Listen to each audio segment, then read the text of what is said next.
on, guys? Out here working in the shop and figured I'd fire up the camera, give you guys a little bit of a shop update slash project update on something I guess didn't talk too much about until now. I just wanted to talk a little bit about what I've been working on. Probably ramble on a bit, but I do want to show you guys a new sheath prototype that I've been working on that for all intents and purposes is just about dialed in. I'm just waiting on some additional parts before I start, batching them out. I'm gonna, press maybe, 12, 15, 20 of them. And then I'm waiting on belt clips as well as screws and spacers and the like to assemble them.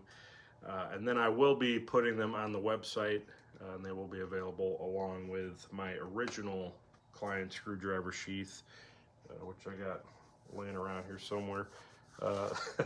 This bench is kind of piling up. There's so many different screwdrivers and sheaths, it's kind of hard to pick it out right away.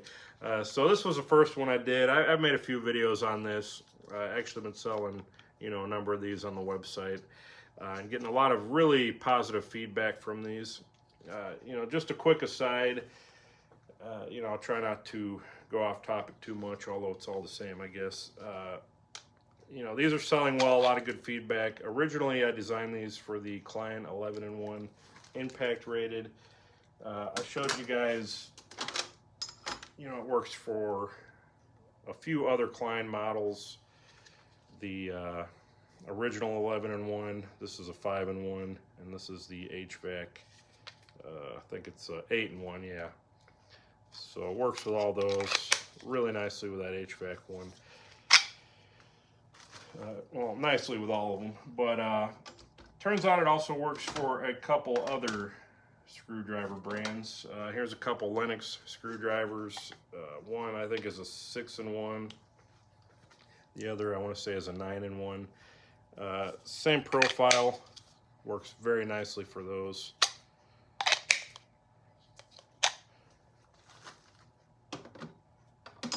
And then it turns out it also works with this Work Pro. There we go. Work Pro 11-in-1. Fits perfectly in that one too. So just as an example, I'm sure there's plenty of other screwdriver brands that have a similar handle mold. Works just fine for those. So, if you don't have a Klein, maybe you got some of those other brands. It'll work for that too. But with all that being said, I posted this sheath on TikTok, Instagram, a couple other places. And somebody had commented that they'd like to see one for the Klein 7-in-1. And even more specifically, they carry theirs in an 11-in-1 handle. Or I'm sorry, a 14-in-1 handle, which is how I've got this one set up here. And it's funny, I guess great minds think alike. I bought this 7-in-1, I think right about the time it first came out. As soon as I saw it, I had to have one of these. It looked like the perfect tool that I'd kind of always wanted and been waiting for. I've always loved the 1/4 and 5/16 flip bits that Malco makes. I believe it's Malco. I think DeWalt makes their version of one. Klein obviously makes one as well. When I saw the 7-in-1, it had these 2 other bits as well. So you get 6 different common size nut drivers. The 7th feature being a 1/4-inch bit driver on this. And I thought it was just a perfect tool. I immediately bought a couple of them. I use one at work almost every day. And then I have one at my, in my home bag. And then I got to thinking one day, I think I might have already had this 14-in-1 HVAC, which the way it comes is pretty much the same bits, but it's just this one, the 1/4 and 5/16 on like a 6-inch impact rated shaft. And this can be shortened or lengthened, to different lengths, but also used as a bit driver with 14 different bits here. And I already had this. I thought, why not combine those two, and then you'd have like the ultimate screwdriver, that you could take along with your impact or what have you, and just about have every bit you need for an average job, from nut drivers to screwdriver bits. So that's how I set mine up. And what's funny is I started seeing you know, a handful of other guys kind of coming up with the same idea. You know, great minds think alike. But then I had a gentleman ask me, hey, this is how I carry mine. Could you make a sheath for that? And I think he said he even had some other people in a group that might be interested. And the thing is, I was kind of already in the process of thinking about how I wanted to do that and design that, you know, as my second sheath, which I've done. You know, long story short, we're 5 minutes in. I did prototype a sheath, and it's just about ready. So this is the prototype. I've actually already made some adjustments, and we can talk a little bit about, you know, some of the changes I made, some of the things that I've learned. But this was one of the first ones I made. You know, very happy with. Fits very nicely in and out. And what I had to do, there was a couple things I had to kind of consider with this. One is you've got 3 different size bits here. So, you know, the original inclination was to kind of taper the sheath, but then I realized that wouldn't quite work if this was on the end. So, you know, say you're working on a job and you're doing some 1/2 inch, you know, nut driving. And now I want to put this back in the sheath. It's got to fit this way, you know, as well as the other way and any other configuration. So I had to make sure it worked with that, which it does. And then I also had to make sure it would work. What if you had a bit in the end here? So we'll put it back kind of in its original setting.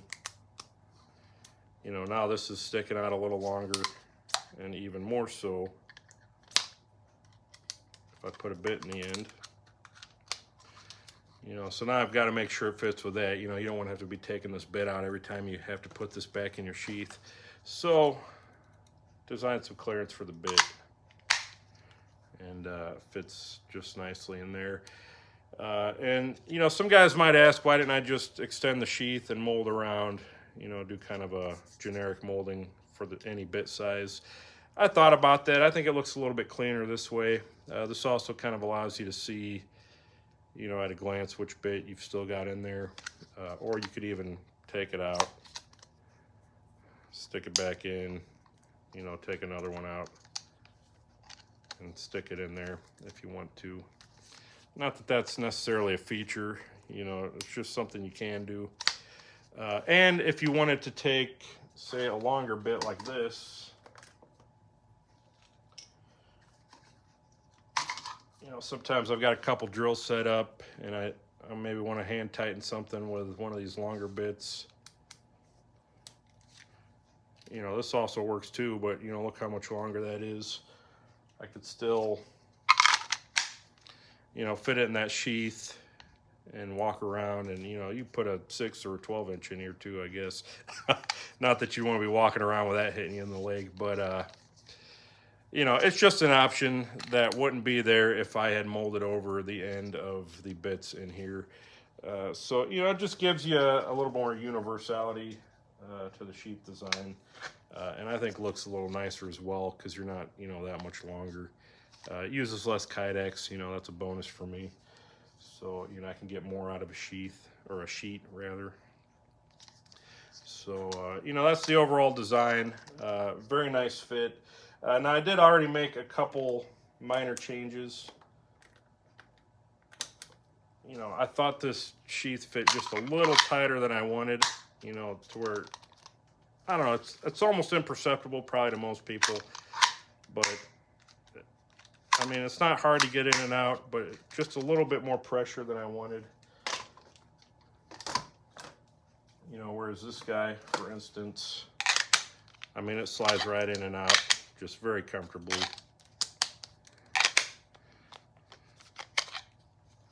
So I really like the feel of this one. So I loosened it up. I made the design, you know, the dimensions just a little bit different, and came up with this guy here.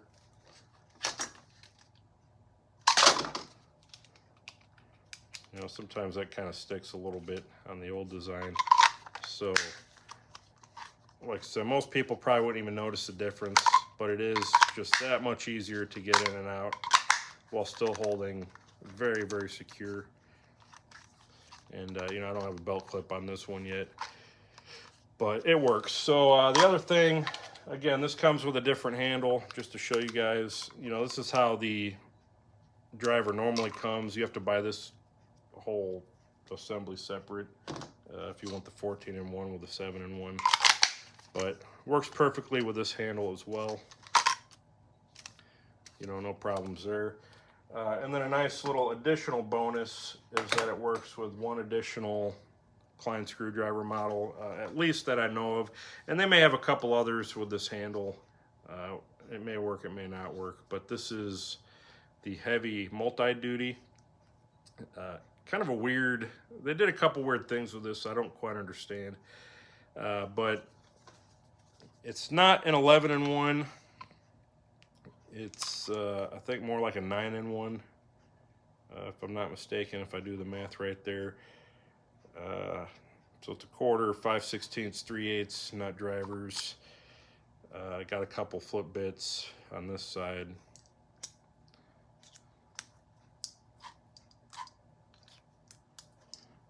Some really weird choices, though, with those bits. I'll talk about that in a moment.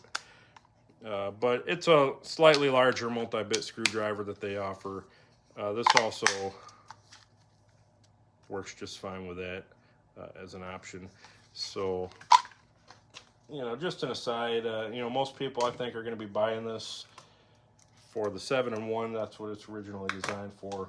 But if you happen to also have this one and you want to carry it one day, you know, that works too. So just a quick aside, though, the weird thing, I don't quite understand why they did this. So, you know, the 11-in-1, you've got a couple different inserts that hold some double-ended bits.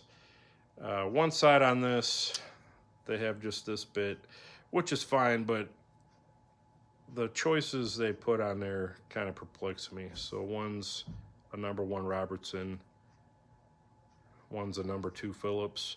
And maybe this is for electricians. You know, I know you swap back and forth between those. But then on this side, okay, so you've got number 1 and number 2 flat in Phillips.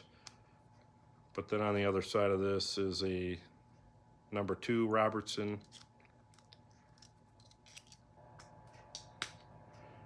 And on the other side of this is your larger flathead. So, not sure why they didn't just put the number 2 on both sides of this one. You know, number 2 Phillips and the, what is this, a 1/4 inch flat. I call it a number 2. It's really a 1/4 inch. But yeah, just kind of a odd choice. And then this is an impact rated 1/4 inch insert. Not that you can put this in a drill, but I believe it's impact rated. Looks the same. Yeah, and then the choice on that end. Yeah, it is what it is. Still a great screwdriver, but it does fit in that 7-in-1 sheath. So, you know, that's pretty much it, guys. Again, if you want kind of the ultimate, you know, everyday use, if you're doing a lot of HVAC or, you know, whatever kind of work, this is really hard to beat, you know, for kind of having a whole toolkit on your person. You know, carry it on the sheath, on your belt, strap to your tool bag, you know, what have you. You know, this may also be a good way to, you know, just store it in the tool bag, like I've said before. Just kind of protect it a little bit. So that's it for this prototype. As far as availability, like I said, or maybe I said, I don't remember if I said, we're waiting on some parts. I've got about 20 more of these belt clips on order. They should be here early next week. And then I've got some spacers and waiting on some screws for, you know, fastening that all together.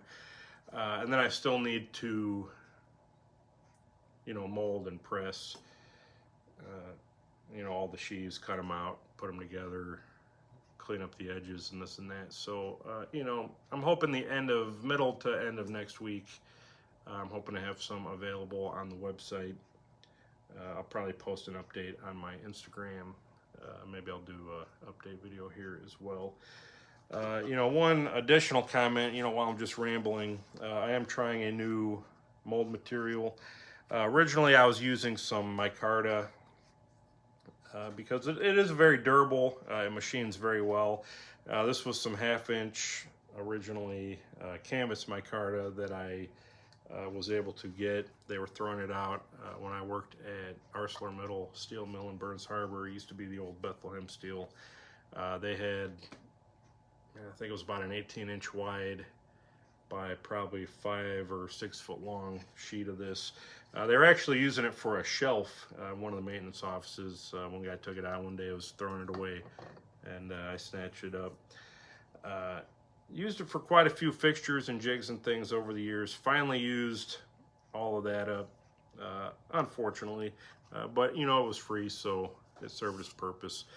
But ended up instead, because micarta in this size, you know, I actually had to glue 2 pieces together, 2 1/2-inch pieces to make a full inch thick for this before I machined it. For me to make, you know, one more of these would probably cost, you know, $20 or $30 worth of material. And I saw where a lot of guys are using HDPE, high density polyethylene. I was able to get a 1 inch by almost 6 inch wide by about, I think it was 18-inch long piece or 2 foot long piece for about the price of what, you know, just making one of these would cost out of micarta. So it's quite a bit cheaper, still pretty durable, not maybe as, well, I don't know, it's probably just about as durable in all honesty. I think micarta is just a little bit tougher, but this is more waterproof. A lot of really good benefits. It machines well, structurally stable, maybe a smaller, you know, lower melting point than micarta would be, but that's not really a factor. This is what most guys use for vacuum forming, like gun molds and things like that, for gun sheaths. So really good option. I think I'm going to start using this from now on. Going to get some more of this for some different molds. But just figured I'd mention that. What else was I going to say? Oh, one thing I was irritated about, you know, I ordered this from a plastic supplier. It said that the dimensions were 6 inches by, you know, whatever the length was. Here's the original piece. Oh, here they have it even listed. 6 by 27. I didn't measure the length. I'm sure it was right at 27. But this is 6 inches according to them. It's just over 5 3/4. So really not impressed with that because I actually did need the full 6 inches. So I'm not going to get as many. You know, I had to cut 6 inch lengths and then rip it down to the 5 inches. I needed 5 by 6. So I'm not going to get as many molds out of this potentially. You know, should I call and complain? I'm tempted to, but you know, it's still, it is what it is. Maybe I'll send them an email next time I order a piece and ask them, is this actually going to be, you know, these dimensions, or do I need to order the next size up? You know, some guys would complain, ask for another piece or a discount. I don't know, it was reasonably priced enough. I'm not going to get too hot and bothered about it. But you know, if any of you guys out there watching work for a material supply and you list dimensions, it might be helpful to be a little more precise. I know, like, lumber has a nominal dimension, but even Menards, like, if you look on their site for a 2x4, it'll say actual dimensions 1.5 by 3.5. So that would have been nice here, but it is what it is. So I'm still happy with the material. It was a good economic cost for what I'm doing, and it's just the cost of doing business. So that's it, guys. If anybody made it to the 20-minute mark here, I'm impressed. I appreciate it. I'll probably post another video when these are ready and up on the site, but as always, I appreciate you guys watching, following along. We'll see you on the next one.